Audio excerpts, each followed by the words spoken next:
Welcome everyone to our special webinar uncovering new ways to benchmark and track your competitors across the entire user journey. My name is Roy from the Similarweb product marketing team, and I'm joined today by two of our in-house experts. I'll let them introduce themselves.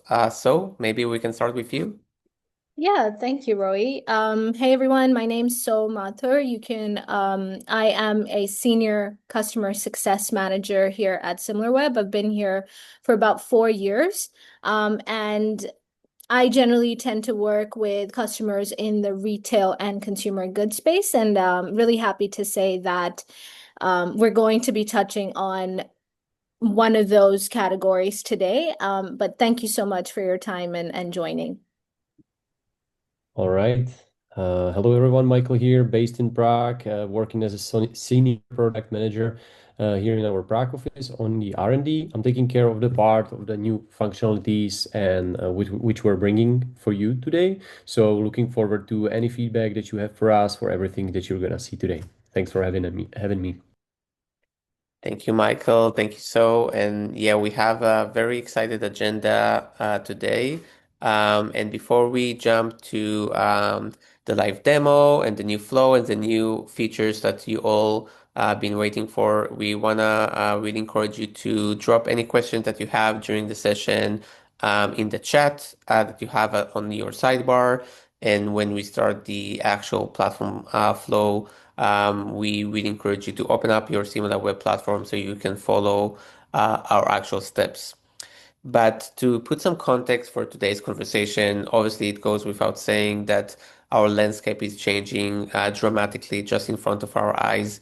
And it's not stopping. As you can see on the slide, the usage of LLMs, whether that will be web-based or app-based, it's just going up the roof. 80% increase for usage of web-based LLMs and more than 300% increase in apps, meaning users are dramatically changing the way they consume information, the way they look for brands, the way they look for solutions, and this trend is not stopping. Which means if the trend is peaking and if there are new ways to find answers and engage with brands, it's really important that you know how users or your competitors are finding those users. So we have a quick question for you that will appear on the screen just in a second. We would love to hear your honest feedback. Do you know how much traffic your competitors are getting from Gen AI comparing to your performance? So we see the results coming in. We'll give it just a few more seconds. Really interesting trend there. Okay. Um, okay, wow. Interesting. Sounds like you came to the right place. So yeah, let's give it just one more second, and then we should see the results now appearing on your screen. But so far, I can see that, yeah, there we go. More than 60% of you chose either not really or no.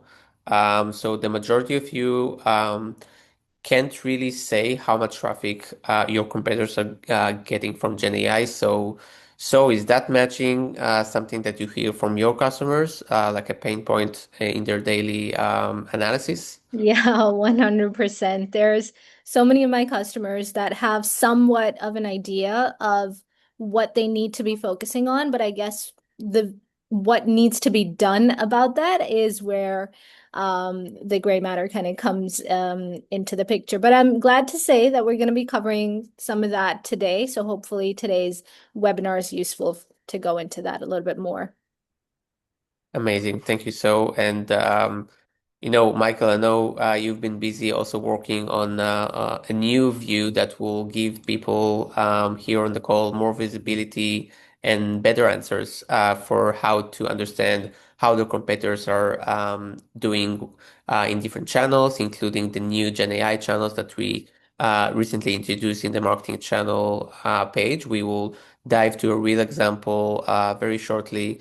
But again, it's going back to the point of with new channels come new threats, new challenges, and it's really important that we put together the more holistic picture of the different performances across different channels of our competitors, so we're not caught up by surprise from their performance and if they're outperforming us across new channels such as affiliates, Gen AI, social, etc.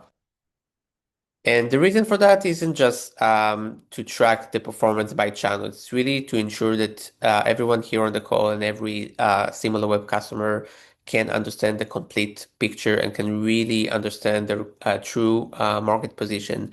So in the last year or so, we added to our core competitive intelligence and market intelligence that you all know more ways to understand the conversation, the competition, the landscape across AI and ads. So what we will try to do today is really to tell you a story of how benchmarking your performance across different channels and different avenues can really help you understand and um, give you clarity to what's really putting your business or your growth at risk. So that's exactly what we're going to cover today. Again, we have a busy and interesting session where So and Michael are going to give us real examples for how to benchmark every channel and every step in the customer user or in the customer funnel. We will go from understanding different tactics and different areas that people invest in, finding opportunities in Gen AI that sometimes are really surprising to other channels. And we will jump into the final step in the journey, how to add conversion analysis and conversion rate to your benchmarking. So it's not only about who's um, gaining more traffic, it's who's able to turn that traffic into more dollars at the end of the day. And we will wrap up with some really exciting new ways to track competitors on a daily and weekly basis. So, just before I move to you, so I just have one last question to the audience, and then I promise we will go to the live demo. So, speaking about conversion, and very similar question to what we had on GenAI, you should see on your screen now a question about conversion rates. So, very similarly, do you know how your conversion rates compare to competitors? Again, uh, this is a safe place. Feel free to be honest with your answers. Um, and we will see the results in just 1 second. And in the meantime, I'll stop sharing my screen and let you take over. Great. Thanks, Roy. In the meantime, I can see the trend is quite similar to the Gen AI. So, Michael, this time I'll put you on the spot. It's a bit more positive than the Gen AI. Uh, Reminder, we heard from you that about 60% of you are not able to track Gen AI performance of competitors. So this time the percentage is a bit lower, let's see the results now. About 53% of you are saying that you're not really tracking competitors' conversion rate. Michael, any quick thought? Is that like a big gap to you? I just believe that what I'm going to be showing in just a few minutes is going to be literally helping all our users based on this one. So let's see. Super. Over to you. So thank you, Michael. Thanks, Roy. Perfect. So now that Roy set the context around how you can use Similarweb to basically track a consumer's journey from the intent phase to actually purchasing something, we're going to be looking at that live in action today. And I thought it would be really interesting to take the beauty category as an example. So what we're going to be looking at today is I'll just talk a little bit about hygiene points first, and then we'll jump into what the data is trying to tell us. So basically, we're looking at the United States market for the first 4 months of 2026. So we're looking at Jan to April, and we're looking at Sephora, Ulta, and Dermstore as the three beauty e-commerce domains. Everything that we're going to look at today is going to be from a perspective of how Sephora can be growing its traffic and hence conversion. So looking at the first view here, what you can essentially find out is that Sephora is the one that gets the highest amount of traffic in the last 4 months at about 204 million. And Ulta is not too far behind at about 175 million visits. But when you look at their trends, they're almost kind of intertwining with each other in the last 3 months, except for that of April 2026. That's when Sephora's kind of taken the lead and it's getting a much higher number of visits to its domain than Ulta or even Dermstore is, right? So once we've had a look at that information, the next question obviously is where are people going? What's attracting people to Sephora? That's what you can find out in the website content module here. Now, what this particular module is helping you break down is all of the different business lines that Sephora and Ulta play within. So you can see that makeup and cosmetics gets the highest number of visits, making it the biggest category for the three domains here. You've got skincare on there, and then also perfumes, hair care, and nail care. Now, if we go down specifically towards the bottom, what you'll notice is that a lot of the bigger categories like makeup, cosmetics, skincare, perfume, etc., they're getting a lot of traction and they're growing year over year as well. Specifically, when you look at something like perfume and fragrances, skincare, and even nail care for that matter. Now, one of the things that you can identify really quickly is that Sephora actually has almost no play within the nail care category. Now, is that an opportunity for Sephora? That's what we can kind of delve into further. Or what we can try and do is, should Sephora try and identify opportunities in the categories that it's already playing within? Now, how do we identify that? What you can then do is go into the next report here called popular pages. Now, in the previous report, we basically saw that Ulta is the only one winning traffic for nail care, and Sephora and Dermstore are not winning any traffic. So what you can basically get an understanding of is if you choose Ulta and type in the word nail here in the search bar, it will then start showing you all of the different URLs or specific pages that people tend to go on to on Ulta for nail care related products. Now, what we're looking at here is the best performing pages, which basically means that these are your evergreen pages. They always tend to get traffic for nail care related products. And of those products, you can see that most of them are going to mani-pedi tools, nail polish stickers, then you've got nail art design, top base coats. So all of these are categories that are always in demand. So if Sephora were to play within this category, they should start with this kind of a subcategory and be more visible for that category. If you wanted to try and understand what's trending, for example, or what's new, you can then click on any of those filters there.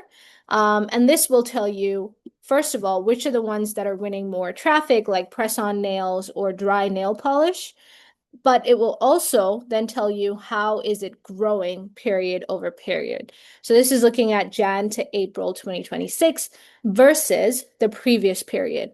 And if you think about it, the previous period is actually peak period. It's Christmas time, it's holiday time, but you've still got the nail category seeing incremental amount of traffic coming to it in the Jan to April period as well.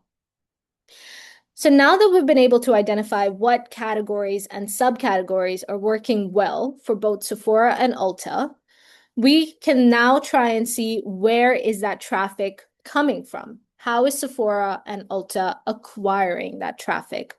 And to be able to understand that, you can then go into the marketing channels report here. Now, basically what we're seeing here is over the last 4 months, what is Sephora more dependent on? What is Ulta more dependent on? And where is Dermstore also getting most of its traffic from? Now, if you look at it, it's a very, very interesting dynamic. The go-to-market strategy or the acquisition strategy for each of these domains is actually very different from each other. For example, if you look at Sephora, they're getting a lot of their traffic through from display ads. These could be banner ads, it could be video ads that they're placing onto different publisher platforms. People click on those ads, and that's how they're landing onto Sephora. When you look at Ulta, for that matter, Ulta is getting a lot of its traffic from Gen AI. So if you look at all the three different players that we're seeing there, Ulta is the one that's getting the highest percentage of traffic. Now, while that percentage looks really small, when you think about it in absolute terms, total traffic that Ulta gets is 175 million. But 0.4% of that is going to be a significant amount coming from these AI platforms. Just for anyone who is confused, when we talk about Gen AI, we mean traffic coming from ChatGPT, Perplexity, Claude, etc. And then if you look at Dermstore strategy, they're getting a lot of their traffic from affiliate websites. So they're partnering with a lot of content publishing domains, they're investing in those domains, and that's how they're winning a lot of that traffic. Now, let's delve further into each of these strategies, right? Let's take Gen AI as an example first. What you can do as a first step is jump into this module here, the AI traffic module.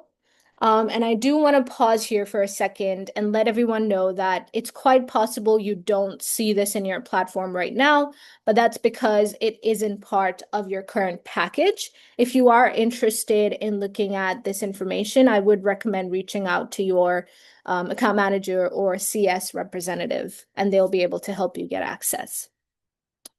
Now, if we look at what this particular module is telling us, we can basically see that a lot of the traffic, the total traffic for Gen AI, is going to Ulta. In fact, more than 60% of it is being won by Ulta. And if you break that down over the last 4 months, you'll see that Ulta is actually getting most of its Gen AI traffic from ChatGPT. 88% of their total Gen AI traffic is from ChatGPT. Now, the next question that I'm sure all of you have is, how are people getting to Ulta from these AI platforms? What type of prompts, what type of questions are they asking? And that's exactly what we're going to jump into next. Now, I don't know if you remember when we looked at the business lines category, we saw skincare is a big category for both Sephora and Ulta, right? So taking that into consideration, if we jump into the AI brand visibility module, this allows you to try and understand the different types of prompts that people are searching on ChatGPT. The reason we're looking at ChatGPT is because it's the biggest contributor to Ulta's traffic, right? Now, if you notice here, we've got the skincare topic selected, we've got ChatGPT selected on there, and we can then get an understanding of all the different types of questions people are asking around skincare. So you've got people asking about skincare products for men, you've got luxury skincare, you've got reducing pores, glowing complexion, lots of different topics that people are touching on, right? And if you look at Sephora's visibility, it's not 100%, or it's not even the most visible at this point in time. There's a lot of other brands also being mentioned by ChatGPT. If you look at the sentiment of the mentions that Sephora is getting on ChatGPT as well, they're mainly very, very neutral. And what Sephora would like to have is to have positive sentiment for the mentions that ChatGPT is making against these prompts, right? So what's the next step that Sephora should be taking here? The next step would be to try and understand what are the trending topics within the skincare category. So if we scroll down towards the bottom, I'm in the AI research module now. You'll see that all of the subcategories related to skincare are skincare ingredients, skincare tips, skincare and facial, skin health products, right? And the AI interest score will tell you how many people are actually searching for that particular subtopic. So the most searched in this case is skincare ingredients. Now, if I click on this blue button here, what this will show you is that ChatGPT is actually most influenced by Ulta. for skincare ingredient related prompts and questions that people are asking. And Sephora is all the way here at number 5. It's actually even lower than Walmart and Target that are not even beauty cosmetic players. They're not pure players for beauty. They're just marketplaces, but they're still being mentioned more by ChatGPT. That means there's a opportunity gap here for Sephora that they really need to tap into. So now that we know that skincare ingredients is what Sephora should be tapping into as a subtopic, what are the recommendations? What should they actually be doing about it, right? That's when you want to jump into the recommendations module here. Now, if you look at the strategic recommendations, you'll really quickly see that it's basically recommending talking about specific skin types, specific ingredients. If you look at the second one here, basically says Sephora has no visible mentions for effective skincare ingredients. And these ingredients are ingredients like niacinamides, ceramides, retinoids, etc., right? So one of the ways for Sephora to be more visible on ChatGPT is to build more content or optimize content for skincare ingredients. And you can get that kind of recommendation by clicking on the content optimization piece. For example, Similarweb is suggesting to Sephora that they should add a matte and dewy subcategory, create a how to choose guide, and also have 3 FAQ answers. So it's really being very specific in the recommendations that it wants to give to Sephora to act on. So it's almost kind of starting from the top, which is what do people search for, to Sephora's visibility, to what Sephora can be doing to be able to be more visible. So hopefully that was a useful example to get an understanding of how you can use the Gen AI module from Similarweb and try and optimize your content in such a way that your brand is more visible to customers. Now that was tapping into Gen AI. If we go back into the marketing channels view, if you remember, we also saw that Sephora is doing really well in the display ads piece, right? So how is Sephora doing well? How is it being able to get that much traffic from display ads? If you click on that module, you will then be brought to this page. This overview page will actually show you how much traffic over the last 4 months is Sephora getting from display ads specifically. And it won't only show you traffic, which is the visits here. It will also tell you how much Sephora is spending on display ads and how many impressions it's getting as compared to Ulta. And if you look at all 3 metrics, it's actually Sephora who's winning across all the 3 KPIs, which means it's working out really well for them.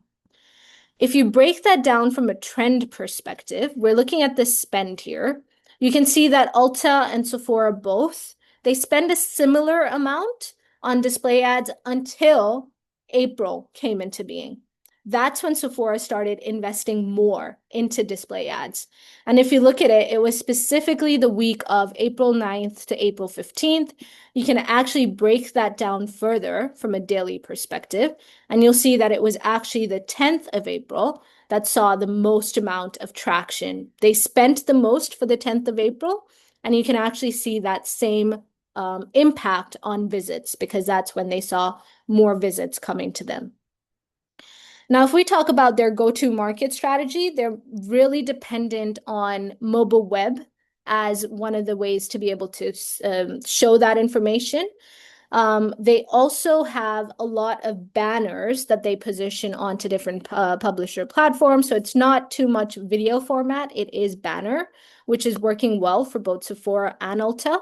And the positioning of it is mainly above the fold, which means it's right there at the top of the website when somebody goes on to the Sephora to the publisher platform where Sephora has placed its ads. Now we looked at the 10th of April as the day where it actually saw the most amount of traction, right? So obviously the next question would be, what did they push on the 10th of April that actually got them that much traffic? So that's where you want to jump into this button here, see all 192 campaigns. And this will actually give you a list of all the campaigns that Sephora is pushing into the market, right? But what you want to be looking out for is when was this ad first seen? So we know that 10th of April was the day that they saw the most amount of traffic. So if we look at skincare vibes, that was actually launched on the 8th of April. So that was possibly one of the campaigns that led to that increase of traction. Now, if I click on that number 33, it's then going to show me exactly what those campaigns were talking about or what those banners were talking about. So you can see that they're talking about game-changing treatments, lightweight hydration, exfoliation, and then specific brands as well. So this is actually a great strategy to know about your competitors' display acquisition strategy and really understand what is the content that they're trying to push towards their customers. So that's how you can get a good understanding of how display ads kind of work. Now, I know I've talked a lot and there's a lot of different modules that we've jumped into, but I actually want to make it a little bit more interesting for all of you guys, right? You've also got, some of you will also have access to a module called Data Studio, which is what you'll find here on the left-hand side. And this data studio view basically allows you to use Similarweb as an LLM domain. Just like you would go into Claude, you can go ahead and type in a prompt or ask it a question, and it will use similar web data to come back with an answer or an in-depth analysis for it. So just a really quick example of what I put in here. I told it that Sephora is the one I'm wanting to get information for. I want to look at Jan to April 26 in the United States. I've also referenced a campaign ID, the Gen AI campaign that we were looking at.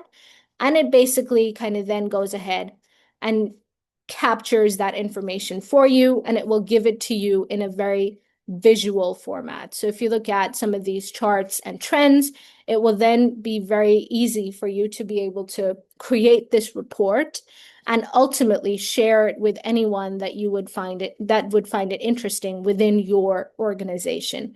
So instead of jumping between the different modules, you're actually just putting in one prompt and it's giving you all of the Similarweb information that you need. It will also give you recommendations and actions at the end, by the way.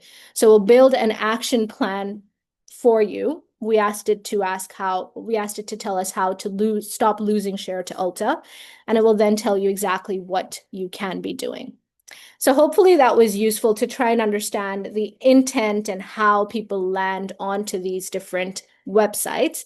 What I'll now do is pass it on to my colleague Michael, who will talk about how this converts into an actual purchase for the beauty category as well. Thank you, so this was super clear and helpful. Thank you. I will try to take over now with the sharing and let me start already with the conversion rates. So one of the questions that we hear the most from our customers is we can see our competitors' traffic, but how much of that traffic is actually turning into the revenue? Which is definitely a fair question because it's great to have millions of visits, but if no one is buying, well, then good luck, of course. So until now, this was kind of like a black box, but today I want to show you how we open it up.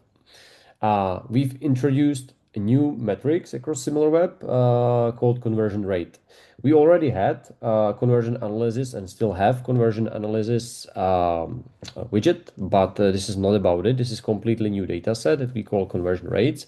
And that supplies us and you with the data for any e-commerce site in our database. And we're talking about 150,000 plus domains for which you can see basically two main metrics. First one is the converted visits. Converted visits is basically the estimated number of visits that really converted, meaning that the users did both the goods.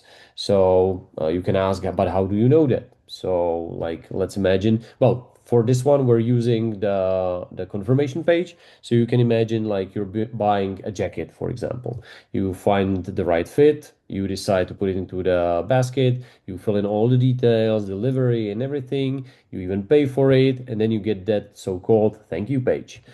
we count it as a successful conversion, and that's how we get the data set. So the converted visits is basically the number of these finished products being bought by the customers. So that's the first one. That's the raw converted visits.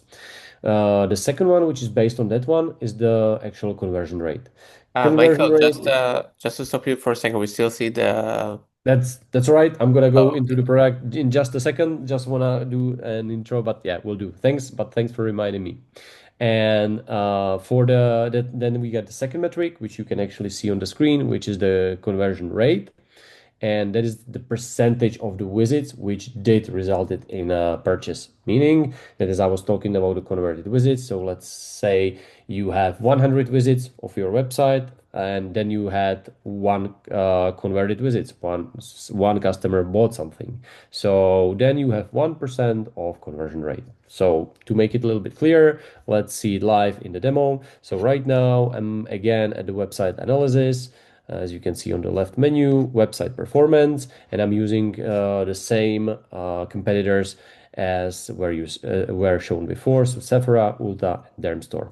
As you can already see, I got some total visits, which you're used to, device distribution, and all of that, but newly also the conversion rate for each of these competitors.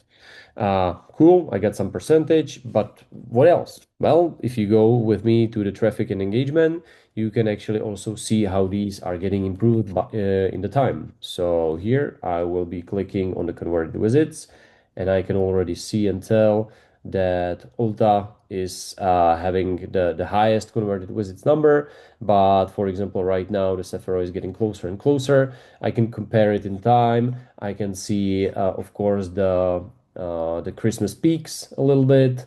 And then what I can do as well is to compare it with the visits. So I can take a look at the monthly visits, and I see that there's a peak, but not so many. So converted visits are actually having a little bit more peakish. So then I can dive deeper, try to find out what's going on, of course, export and do all the things that you're used to. This is good for comparing one or two or some multiple competitors, but the question would be, okay, how this does compare to the market at all? For that one, we can switch to the market analysis, which I had prepared here. Opened, for example, beauty and cosmetics to follow with the same competitors, and scroll down a little bit. And as you can see already here, I can have my e-commerce performance for the ones which are competing in this area, which I would expect Sephora would be in. As you can see, it really is the same for Ulta, and then many more.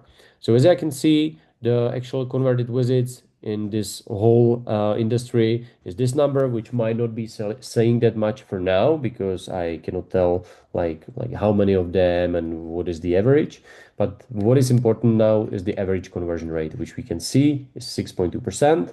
And now I can start finally comparing it to me, to the competitors. So we've seen the Sephora was having around, I think 2 point something percent. So now I can tell, okay, maybe that's not that high after all. So there are definitely some better players for the conversion rate.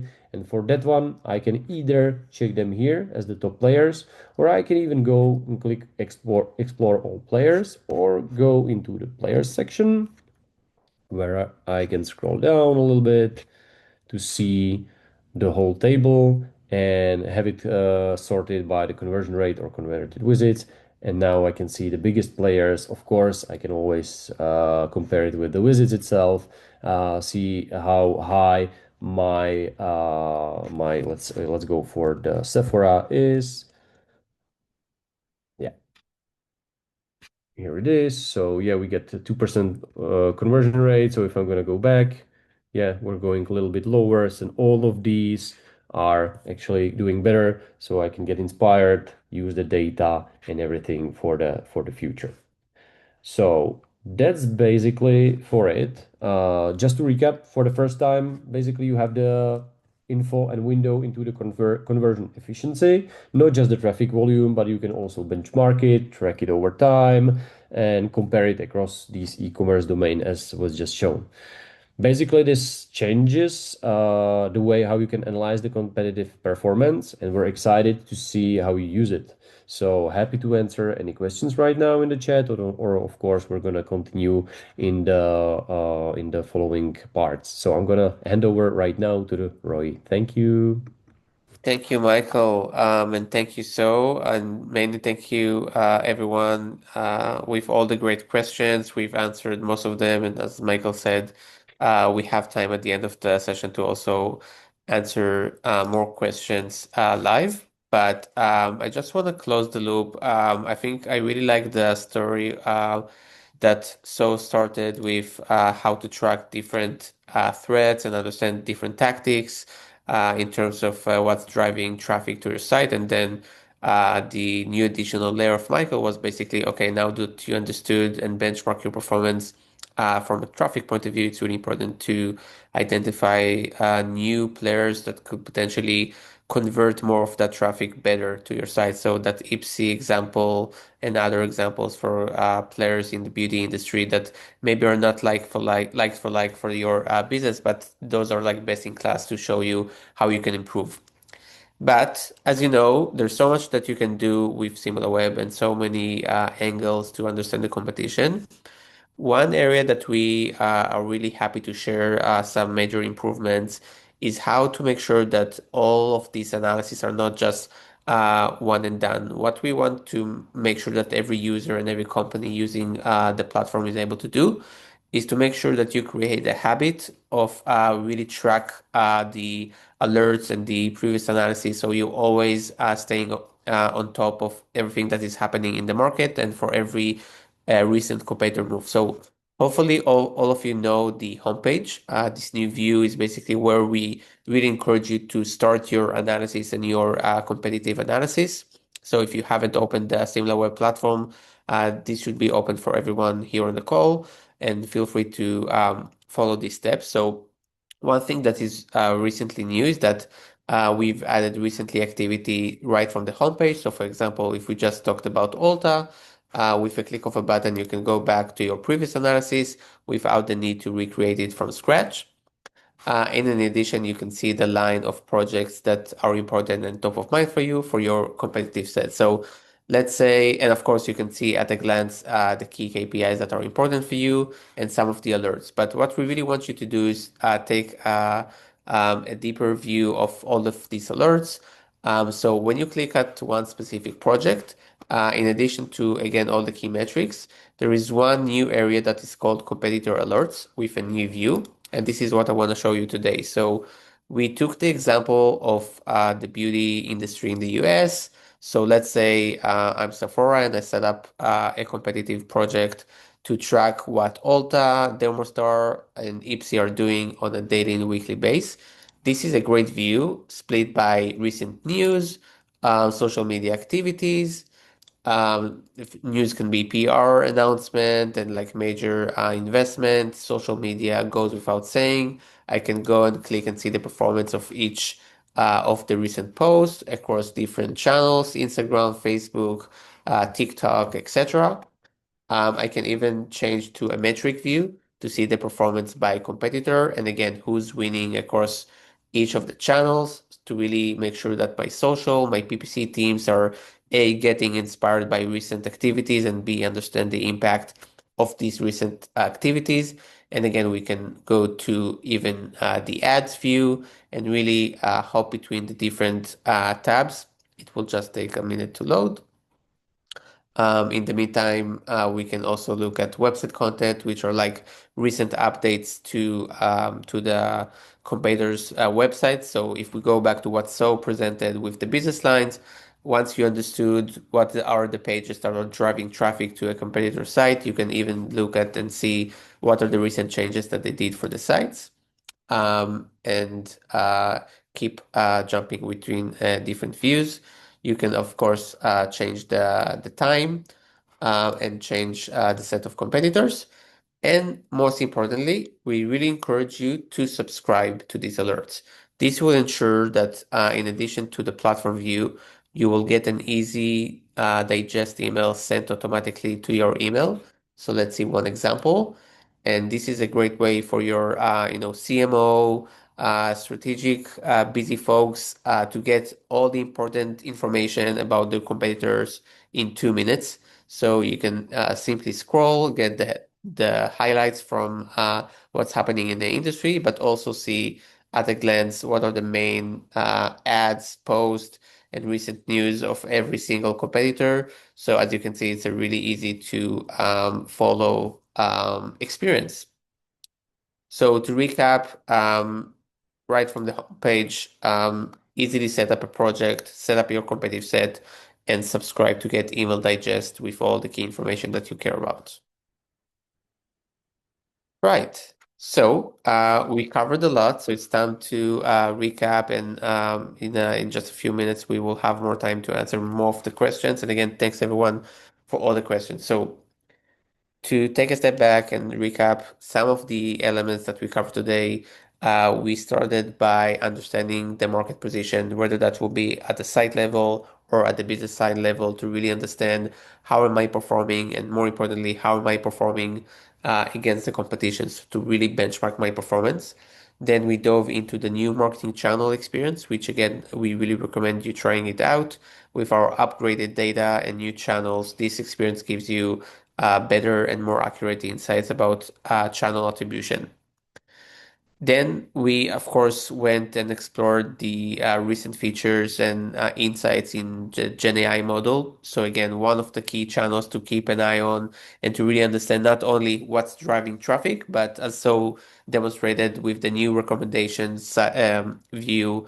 This is a very actionable view for you to understand what is the next step that I need to do in the world of Gen AI. And of course, speaking about ad intelligence, it's really important that you can also understand what are the creatives and strategies that my competitors are pulling. And Michael helped us understand how to close the loop, how to really understand the entire funnel, the entire user journey, and making sure that when you do your benchmarking exercise, you're not missing any step. Um, One thing that is really important to note, obviously, we demonstrated today different insights from different areas of the platform. We are aware that some of you have different types of packages, so if some of the elements weren't available to you during this demo, please reach out to your customer success manager to understand from them how we can get access to this view, whether that will be the Gen AI model, the ad intelligence, or other aspects. And as mentioned, all these analyses are really, really important, but we all are a human being, and we know that it's hard to create those habits and making sure that we are on top of everything. So we really recommend subscribing to those email digests that can help you create that habit of making sure that everyone in the team, whether that will be PPC, search, busy exec, always know what's happening in the market with our alerts.